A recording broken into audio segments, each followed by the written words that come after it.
Rooster Teeth's publication, Inside Gaming, on YouTube, has provided the most pathetic attempt at a hit job on Stadia. However, it kind of backfires because it makes it look better than what we imagine. Let's get into it. What's up, peoples? What's up, peoples? What's up, peoples? It's your boy MM2K back with another video. Do me a huge favor. Hit that like button. Hit that subscribe button. Rock those bells for notifications, please, so you know when your boy's dropping these Stadia doses. I appreciate all of y'all straight up because y'all know the deal. Y'all know the slogan. I am not too proud to ask. Let's get into it. All right, so you see this here? You see this dweeb here on the screen? This guy from Inside Game. I don't even know who he is. I care not to even look him up because things are getting pathetic there. And this is going to be different from my normal seethering MM2K angry at the puke pundits, because this is sad. This really shows you the state of an entity when it's at its highest, when it's, you know, on a tailspin nosedive to its lowest point.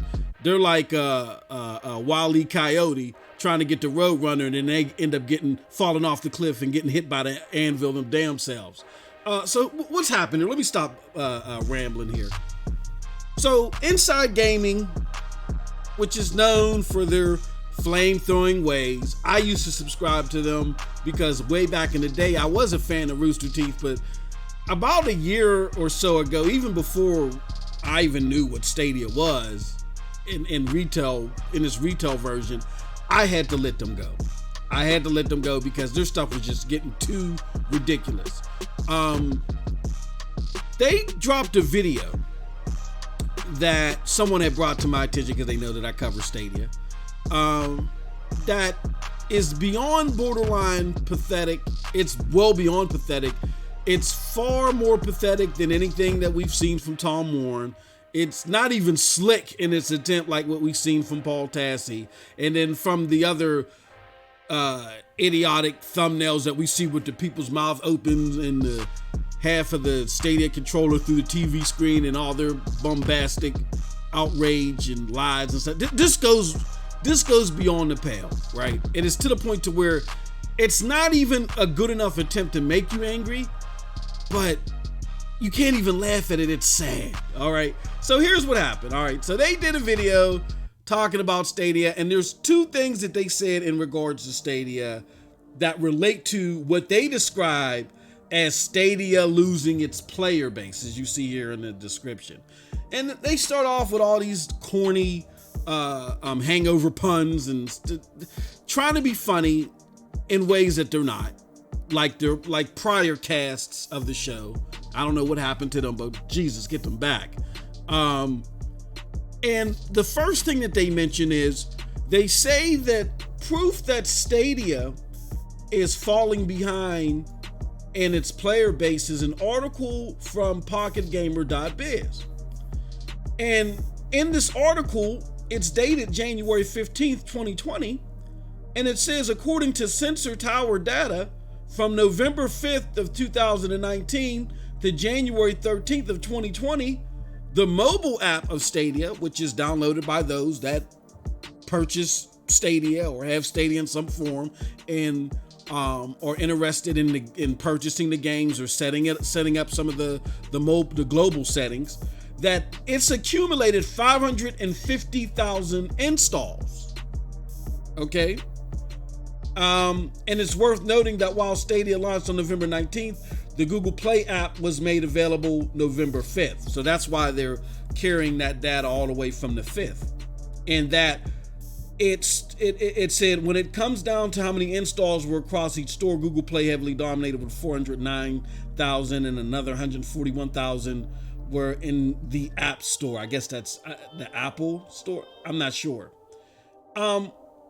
Here's the problem for Inside Gaming. This is why when you're a doofus and you're ran by a bunch of doofuses and y'all on y'all last throws, that it would be in your best interest before the final thread pops for you to do some due diligence. Here's the problem.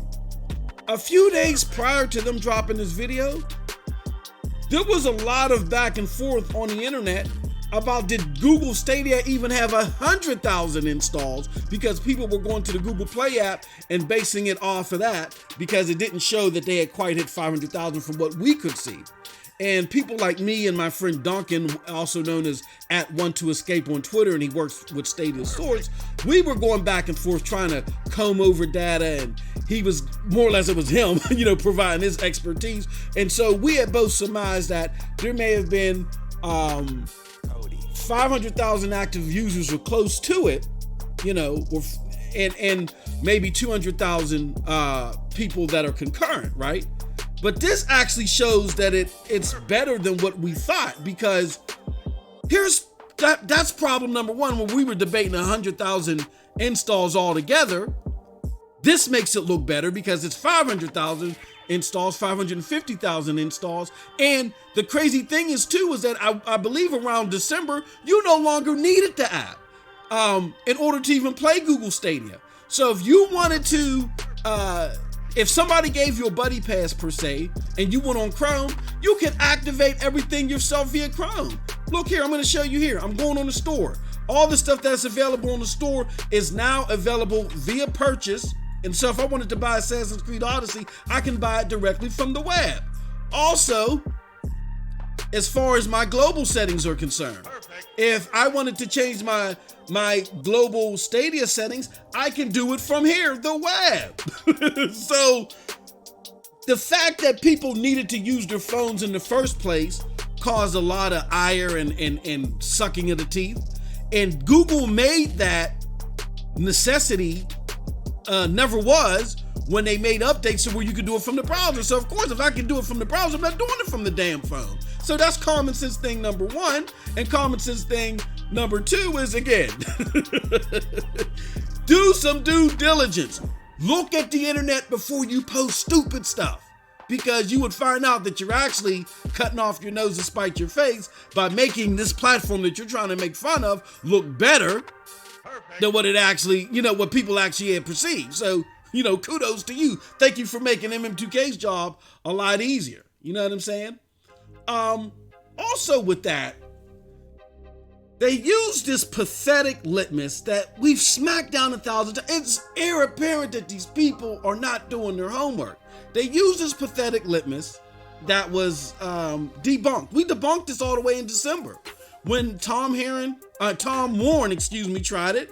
Call him Tom Heroin. I shouldn't have done that. That's not, no, let me not even go there. I'm not even going to make a joke about that. And Paul Tassi had both attempted using Destiny as a poor litmus, but guess what came out when Destiny was released and this player base dropped by at least half, 58%, I think Paul Tassi said. Better games. Everybody doesn't like Destiny. I've already done a video, I'm not going back to it, where I showed you where the user scores via Metacritic with a whole bunch of users giving their input for Destiny are a lot lower than the games that came out around that time, particularly Darksiders Genesis, and more importantly and more notably Borderlands 3. Then Ghost Recon Breakpoint dropped afterwards, that had the first Stadia exclusive feature, which was the Stream Connect feature. So again, doing your homework would make sure that you don't look like a bunch of a-holes, okay? But again, you got to sit back and wonder, why is this sad occurrence happening? And a lot of you may not realize that our friends at Rooster Teeth, that are the host of Inside Gaming, have recently gone through a set of layoffs. And I remember seeing this after I've dropped the channel and I wasn't subscribed to them anymore. And you had a lot of sad people on the internet and on Twitter, and a lot of people were concerned, and I think a bunch of other publications may have been affected by this too. But here goes an Instagram post from Inside Gaming in relation to so. Says, Inside Gaming, the recent layoffs at Rooster Teeth have affected our Austin-based team, and as a result, we won't be producing a social version of Inside Gaming Daily for the next week or so. In the meantime, full episodes of the show will air regularly on YouTube. So some drastic changes had happened there. They had to shuffle some staff around. I remember watching that episode too. I'm not pulling it up. If people want to bother and take a look at it, if they can suffer through their content, then go ahead and do it. With that being said, let's take a look here at what affected it. Because I'm telling you, this not only was this skit not even funny, beyond that, it just wasn't factual. There was nothing good. Like, at least the old crew had some decent stuff going on. You know, some facts and some wit, you know, but none of it was there in this video. So if you go back prior to the layoffs, you know, they're doing decent numbers. I mean, they had some layoffs, I think, earlier in 2019 in February too. I could be wrong about that, but they had some decent numbers. They're averaging around 300,000, right? Okay, so let's zoom up to now. Let's zoom up to now with the unwitty class here, just like the bad crew of Saturday Night Live. Look at that, 10,000, but this video just dropped 100,000, 78,000, 100,000. They're lucky to pull 200,000, which I haven't seen. Okay, they got one video where they talked about the Assassin's Creed Ragnarok, you know, but they're lucky to pull 200,000, where before they were double that. So, in closing, I don't think the true issue is Stadia's player base dropping. We've seen all the news in Stadia.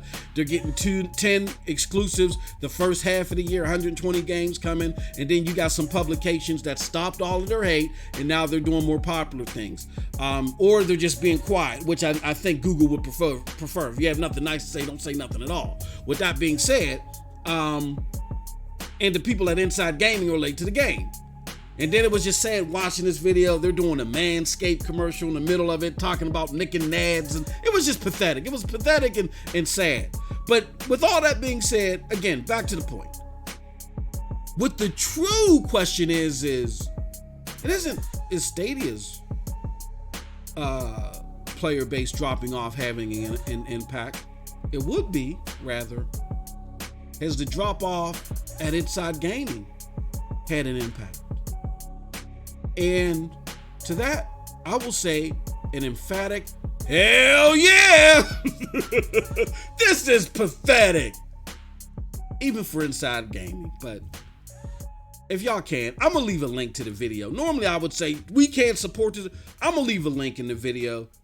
Hopefully they get a couple of clicks and they can buy some green beans or some Roman noodles, whatever they need there in the office. I think everybody's sucking on the same pack of oodles and noodles, you know what I'm saying? And they split the powder up, divvied up 5 ways, you know, between Monday and Friday. I don't know what the hell's going on there, but you have to see this video to understand how pathetic it is. I can't even put it into words. But with that being said, that's it from your boy MM2K. Hey, yo, let me know what you think about what I had to say in this video. You know what I'm saying? Because at the end of the day, like I always say, who cares what I think? But if you did like what I had to say, check out the links below to follow me. Hey, yo, those links will lead you to the Broadband Bullies, PNTS Network, Hard Knock Digital Culture, and yes, the favorite channel of my friends, all sharing the same pack of ramen noodles over at Inside Gaming, the Stadia Dosage. And with that said, you all have a wonderful, wonderful gaming day. Peace.